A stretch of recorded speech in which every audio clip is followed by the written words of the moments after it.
Kwa niaba ya kina mama mkoa wa Kigoma, tunawashukuru viongozi wetu. Kwanza makamu wa rais wa Jamhuri ya Muungano wa Tanzania, pili shehe wetu wa mkoa kwa kuliona hili na kutufuturisha katika mwezi mtukufu wa Ramadhani. Tumefurahi sana. Naomba Mwenyezi Mungu awajalie kila laheri na awape moyo huu waliofanya kwa sasa hivi, pia waendelee kutusaidia kwa wakati mwingine. Tunawashukuru sana, asante. Kina mama wa mkoa Kigoma, tunatoa shukrani za dhati kwa makamu wa rais kwa sadaka hii katika mwezi mtukufu wa Ramadhani, kwa sababu ni moja katika kutekeleza amri za Mwenyezi Mungu, na kwa sababu ametekeleza hili, basi tunamwomba Mwenyezi Mungu naye amtekelezea kwake na amrahisishie katika utendaji kazi wake, lakini iwe ni kinga katika kazi zake na familia yake.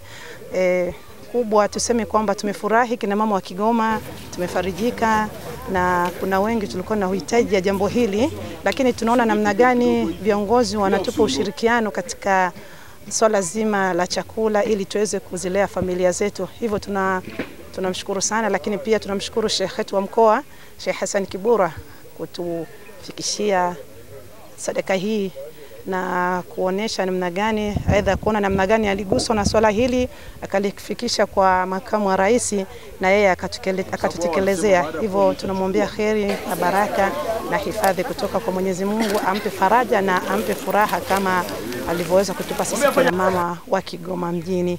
Tunashukuru sana kwa makamu wa rais kumfikishia kiongozi wetu, shekhe wetu wa mkoa, futari ambayo tumepewa wajane, mayatima na watu ambao wasiojiweza.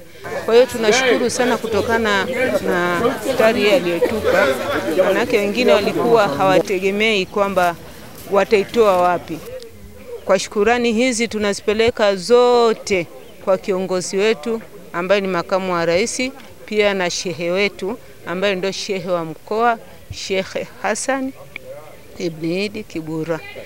Tunamshukuru sana Mwenyezi Mungu kwa neema zake nyingi na kwa neema ya uhai, lakini tunamshukuru kwa namna ya kipekee pia kufuturisha Waislamu katika mkoa wa Kigoma, na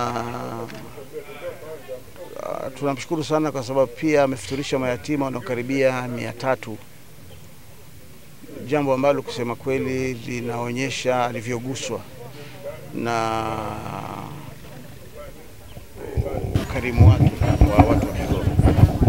Kwa hiyo tunamshukuru sana, tunamwombea kwa Mwenyezi Mungu amjalie kila la kheri. Na hii ni mara yake ya kwanza, amekuwa akifanya haya mara nyingi hapa kwetu Kigoma, kufuturisha, kukana mayatima, mpaka amepazoea pale kwenye kile kituo chetu cha Madara.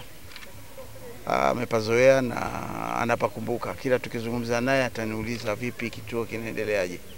Kwa hiyo tunamshukuru sana kwa ukarimu wake huu. Mwenyezi Mungu amlipe kila la kheri. Na tunamshukuru kwa kuwasaidia kina mama wajane hawa na watu wenye maisha magumu. Mwenyezi Mungu amlipe kila la kheri. Lakini pia tunamwombea kheri salama katika maisha yake. Na tunamwombea pia Rais wa Jamhuri ya Muungano wa Tanzania, Dr. Samia Suluhu Hassan, kwamba katika kipindi chake basi tunaona neema zinaenea kila mahala. Tunaona namna ambavyo anawakirimu watu. Tunaona namna ambavyo anafanya mambo makubwa katika nchi yetu. Tunaona namna ambavyo anaguswa na umaskini wa watu wa nchi yetu. Kwa hivyo kwa pamoja yeye na serikali yake tunaombea Mwenyezi Mungu awabariki, inshallah iwe kheri. Assalamu alaikum warahmatullahi wabarakatuh.